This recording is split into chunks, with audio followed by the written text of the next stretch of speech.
Harness the full potential of your first-party data with NextDrive from Veracast. NextDrive is an all-in-one solution that simplifies your data challenges.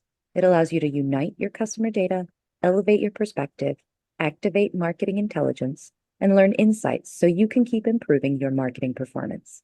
NextDrive powers your data strategy while future-proofing your marketing strategy. Influence and activate your marketing at veracast.com/nextdrive. That's veracast.com/NXTDRIVE.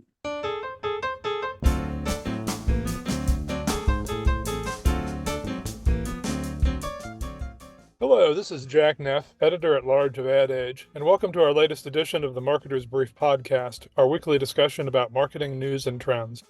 There's been a lot of talk about measurement issues in recent years from media companies, less from agencies, and less still from marketers. Often there are no marketers on the agenda or even in the audience at public forums about TV measurement. Video Advertising Bureau CEO Sean Cunningham would like to change that. In this interview, he talks about the need for marketers to get more involved in industry measurement decisions that shape what they pay for and what they get. He also talks about the TV trade group's transparency agenda, which he says is about putting all media on an equal footing. He addresses his falling out last year with the Association of National Advertisers and prospects for future cooperation between the groups. And while Cunningham still has his issues with Google, he applauds the apparent transparency of the digital giant's new open-source marketing mix model.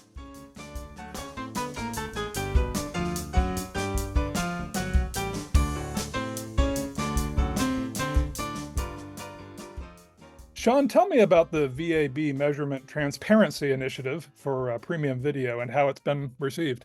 Sure. We undertook this in the second half of last year, and it had to do with a market debate over the definition of what constituted premium video. And one of the key determinants from our perspective was, a transparent look into the full life cycle of an impression and understanding full view and third-party verified, precisely the granular placement of ads and that type of thing. And what we realized was that this was an enormous dividing line inside of video. And kind of from our perspective, we're looking at, is this a linchpin? Is this, a toggle between the definition between truly premium video and just ad video is transparency? We wound up doing a succession of presentations in the fourth quarter that culminated at Advertising Week. And out of the hundreds of presentations that were done there, of however they ranked them or interest or whatever their various measures were, we were in the top 5 percentile or top 3 percentile or something like that of all the information that was conveyed during that whole multi-day period, which we were very pleased with. So we knew we'd hit a nerve. And there's a little bit of an update on that, in that when our discussions happened late in the fourth quarter through January, of this year, we sensed a real set of gaps and disconnects between the advertisers and the agencies and how they were looking at this question of transparency and how important it was in terms of not only premium video, but everything having to do with commerce and the effectiveness of the laydown of their digital buys. And the disconnect was sizable enough that we decided to do some research about it. And we freshly back and yet to be published the findings of an advertiser perceptions study that we did. And we put a panel, they put a panel together. It was 2/3 marketers, 1/3 agencies, and all they're very senior people that they talk to. Advertiser perceptions, I think are really well regarded on both buy and sell side. And it was fascinating. We found that the next part of this conversation is understanding the size of some of the gaps and the disconnects between how advertisers and agencies who work so well together in an interlock basis see this very same issue. I'll give you one of the things quickly that they both agreed on, which will kind of stop you in your tracks if you think about the statement they both agreed on. Their highest level of agreement was around a statement that said that lower cost digital ad platforms and premium priced digital ad platforms are equally at risk for ad fraud. And 54% of brand marketers said yes to that statement, and 55% of agency seniors said yes to that statement, where through their eyes, every other marketer and every other top agency exec sees the world as that there is no distinction between a premium priced digital ad platform and a lower cost digital ad platform in terms of their susceptibility to ad fraud. And that is our thing that had most common agreement, kind of stopped us in our tracks. There's a whole bunch of other things we can get into if you'd like quickly in terms of some of the findings, which Sure. show some of Yeah, those go ahead. disconnects. Sure. Well, there were a couple of the other ones was, if you start at the basic, and by the way, everyone, like a synapse makes that immediate link from non-transparency to ad fraud. We didn't go out looking for details of understanding of ad fraud. We looked out understanding what's the ramifications of non-transparency, and it toggles immediately, like in a second. Both agree that the number one thing with non-transparency is ad fraud. But when you start at basic questions like, and you ask brand marketers and you ask agency seniors the same question, has digital ad fraud affected your clients' brands? What's interesting is that 50% of the brand marketers say no, ad fraud has not affected my brand. But if you ask agencies the same question, has that digital ad fraud affected your clients' brands? Only 18% say no. So you've got kind of a major disconnect between, a bunch of agency seniors who you're looking at, more than 4 out of 5 are saying yes, and only half of the marketers are saying yes, or saying no is a better way of saying it. So then I'll give you another one that was interesting.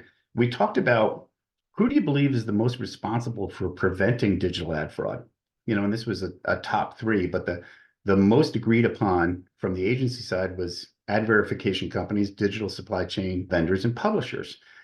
And the other options were advertisers and agencies. And what was interesting is when you ask the brand marketers that same question, 37% in terms of when you ask them, who do you believe is most responsible for preventing digital ad fraud?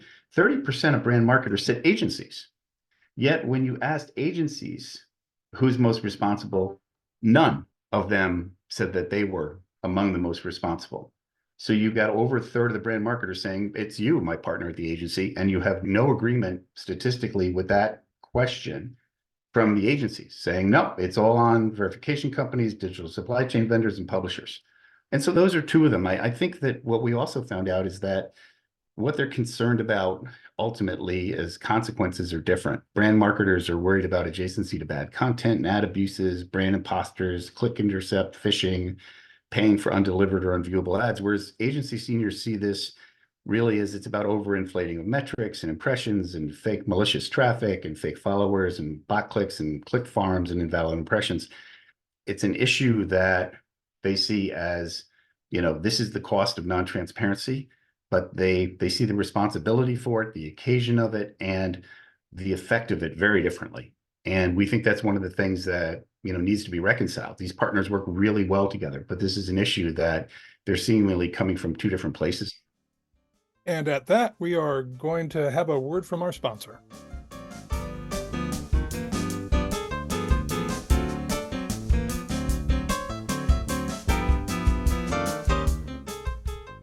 Marketers today face an unprecedented data dilemma. Uniting customer data, deriving actionable insights, and creating meaningful and personalized connections with those customers is a challenge in the post-cookie world. NextDrive, the customer data marketing platform from Veracast, helps marketers harness the full potential of their first-party data and find the right signals in the noise. Learn more at veracast.com/nextdrive. That's vericast.com/NXTDRIVE.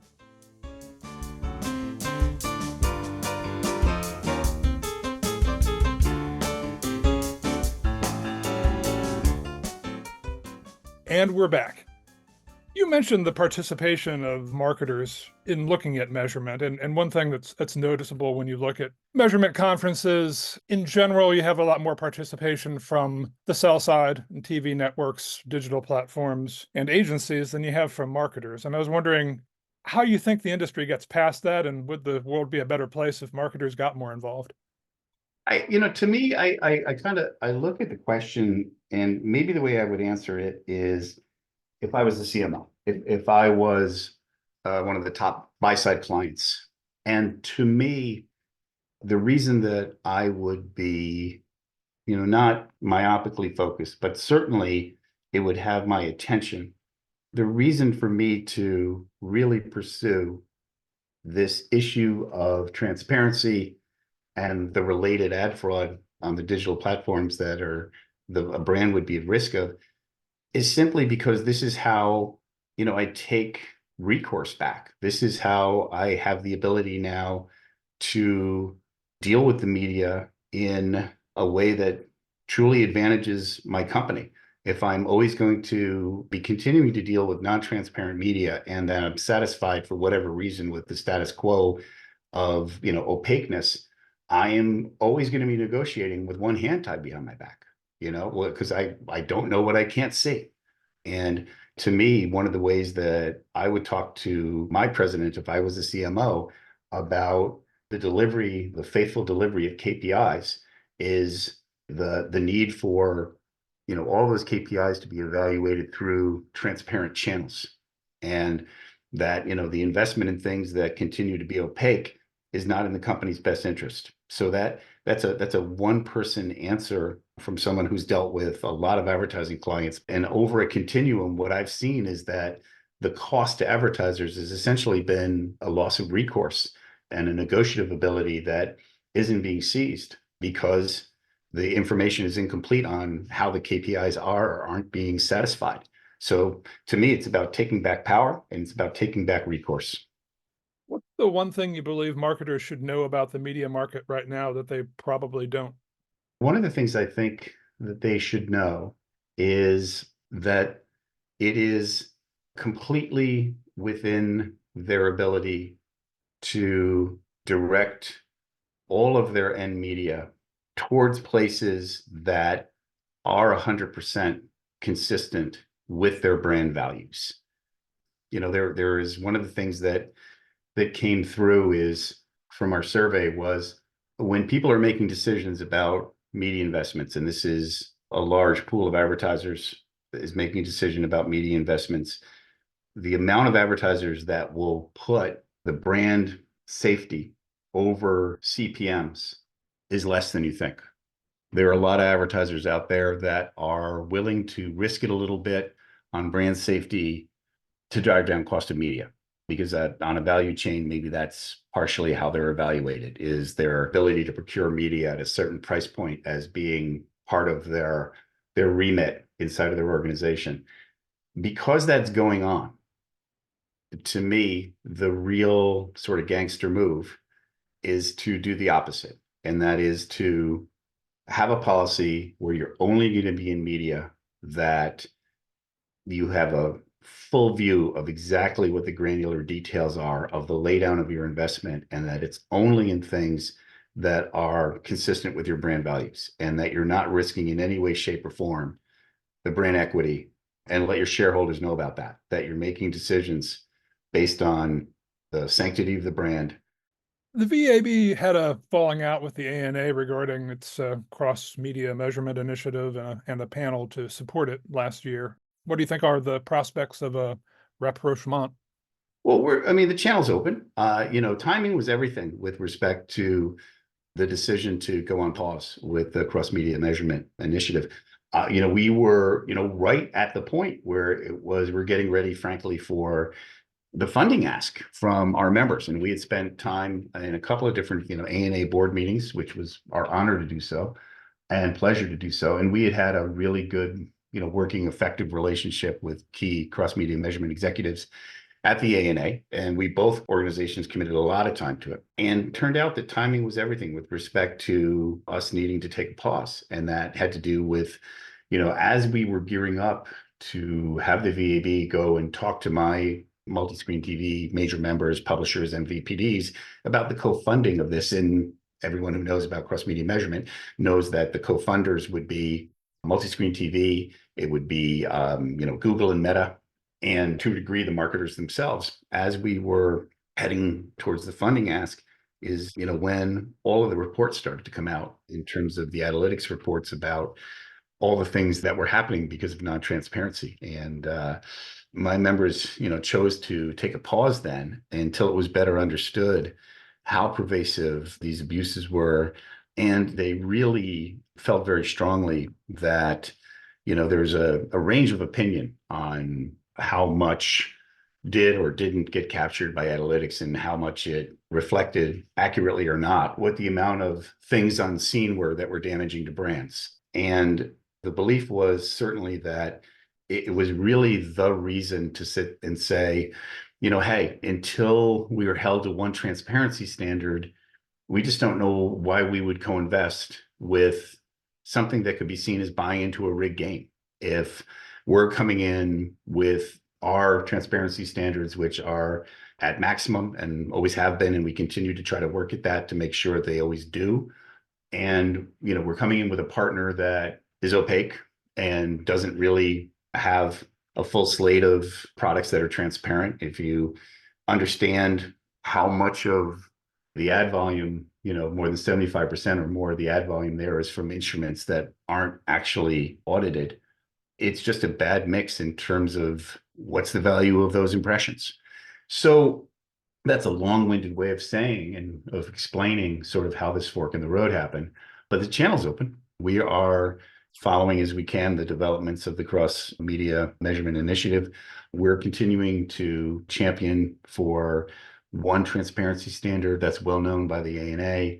They understand what we're looking for with respect to the dynamics of full disclosure, full transparency going forward. And we're wide open, if those standards are set, to re-engaging at any point in time on an industry level partnership, because we support the advertisers who want to understand the deduplicated reach of their largest instruments. But we need to do that in a way where we've got a consistent standard on what constitutes an impression and what constitutes an ad that has a full visible life cycle, among other things. Google released an open source marketing mix model tool for the industry recently, and I was wondering what your thoughts are on that. The first thing I'm encouraged by is the open source. In what I've been able to ascertain, I mean, it seems like a genuine effort to put it out there for use, for inspection, for trial, and that's encouraging. And there's the use of the word transparency as well in the framing of it, and I always think that's great. You want marketers to have the most advanced tools they can. The VAB, we are big proponents of all those tools being transparent and the subcomponents as well being transparent. I mean, I think I think it's a good development with respect to it being open source and an express commitment to greater transparency. So those are my two takeaways where I find those both positives. Where anyone would exercise caution is the idea of you've got, what looks like a transparent tool. The piece to be cautious about is, what are the subcomponents that are essentially being optimized by the marketing mix model? And if those subcomponents are themselves non-transparent, then you've got sort of something in the DNA to be thoughtful about. Let's just put it that way. But, as an initiative that is both open source and expressed to be as part of increased transparency, I think it's a good development. Anything that encourages, innovation. I know Meta's got one too. And, to me, the key is, not only the transparency and the openness of the tool itself, but the fact that the subcomponentry of what it's optimizing are coming from transparent sources as well. So kind of all the moving parts are visible. And I think that's an ideal that everyone's trying to strive to. It looks like, despite a lot of discussion, the upfronts this year will be done largely on the same currency from the same provider as ever. But are appearances deceiving, or is there change afoot? I think that change is not only afoot, it's getting in more and more obvious. I think one of the reasons that there was slightly less attention put on the emerged alternative census-based big data options that are in the marketplace is because they were working operationally so much in the last 18 months to get into all of the stewardship systems. And what was happening that was less visible perhaps was there's been a lot of currency use that has ramped up inside of the last year or so. For example, OpenAP's entire process, which is custom audiences, which has attribution in it and has the ability through identifiers to give a lot of precision targeting. That process starts with, the choice of multiple currency providers. And there's been about 1.2 billion that has been estimated to be done by the time 2024 is over in business that's going to those new emerged and alternative, census-based big data companies. That's just in OpenAP. So 1.2 billion right there. All of our premium publishers also have got these terrific customized ad platforms that do the custom targeting, that are able to do, they're able to do a lot of the identity work with first-party databases from their sophisticated clients. They're able to do the attribution cycles as well. They're doing those with hundreds of clients that, again, are using these emerged and alternative sources. So, operationally, in custom platforms, in OpenAP, and ever more in plain sight, the traction has been building and mounting. There's also been, an industry certification process where both buyers and sellers agreed on everything from scoring rubric for anyone who came into the JIC. They were dutifully put through their paces by even teams of buy and sell. 3 companies came out certified. So I think all the boxes are being checked. I think that all of the money is scaling up in terms of how much is now being used, not just as measurement, but as currency. And I think that key toggle, the use as currency and from as end-to-end full campaign, transactional servicing and everything like that, is just going to continue to increase, exponentially. And a lot of that's being driven by the fact that you need the databases of that magnitude in order to do what's ever more typical buying, which is advanced buying and audience buying. And that is going to be the new norm, as opposed to, age, sex, demographic buying, which is ever going to be scaling down as identity base is ever scaling up. And for those, you need instruments of that magnitude. So I see it only going upwards. So, if there's this notion that there was a bunch of noise and are on their way out, we have all the evidence that says the actual reality is about, 180 degrees away from that. In general, how well is the industry measuring streaming audiences at this point, and how much progress has there been made on that? I mean, I think the key is the integration of these first-party databases and being able to do that in a very visible and consistent way, and being able to, migrate that into third-party sources. I think that that's another thing that is of terrific value when you think about the emerged alternative players against census-based big data, is the multiplicity of proof points that you need. There needs to be in the millions, which is what they have. I think that where we've seen struggle in the business is where this has been attempted to do streaming measurement with something that's panel-based or largely panel-based. And it just, you need the data points in the millions, the thousands just don't cut it. And I think everybody gets that. I think that what everyone would like to see is, let's have a collaborative, transparent process for how the first-party data from the various streamers, and there are a lot of them, and their data is pristine very often, and it's of terrific value. What we're trying to get is a standardized process, fully visible to everyone, for how that translates and how that comes into, the ability for measurement companies to be able to onboard that data, the sanctity of the privacy of that data, and the ability to, have a fair way and transparent way of calculating that into a third-party database and a true cross-platform capability. Well, Sean, thank you very much. That's all the time we've got for this podcast today. Thanks again for joining us. Jack, it was my pleasure.